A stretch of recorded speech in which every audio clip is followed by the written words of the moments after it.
آپ کو پتا ہے کہ ایران امریکہ جنگ کے حوالے سے مختلف جریدے اور اخباریں حقائق پر مبنی انکشافات کرتی ہیں. ان کو دبانے کی بھرپور کوشش بھی کی جاتی ہے، لیکن وقتاً بوقتاً جریدے اور وہاں کی انٹرنیشنل میڈیا ڈونلڈ ٹرمپ کے اصل کیفیت کو عیاں کر دیتی ہے.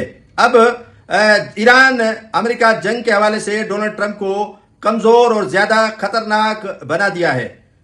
ان کے دوسرے دور حکومت میں یہ جنگ ان کی 3 سیاسی طاقتوں کو کم کر رہی ہے.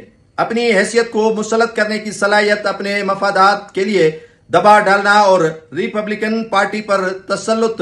جنگ ٹرمپ کی ریاستہائے متحدہ کی پالیسیوں پر بھی اثر ڈال رہی ہے. یعنی امریکہ کی جو پالیسی ساز ادارے ہیں ان پر بھی بڑا اس جنگ کا اثر پڑا ہے، اور سیاسی طور پر ڈونلڈ ٹرمپ جو ہیں وہ کمزور ہوتے ہوئے دکھائی دے رہے ہیں.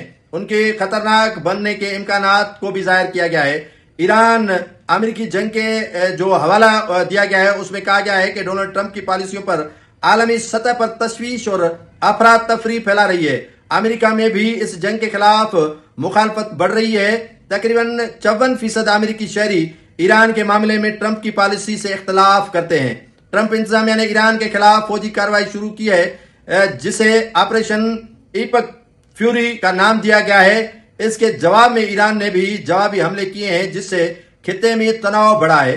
امریکی انٹیلیجنس چیف تلسی گیارڈ نے کہا ہے کہ ایران نے یورینیم افزودگی کے منصوبے کی بحالی کی کوئی کوشش نہیں کی جو ٹرمپ کے موقف سے متضاد ہے. کیا ایران امریکہ تنازعات میں ٹرمپ دنیا کے اندر تنہا رہ جائے گا اور سپر پاور کی حیثیت کھو جائے گا؟ یہ تشویش لاحق ہو رہی ہے امریکہ میں.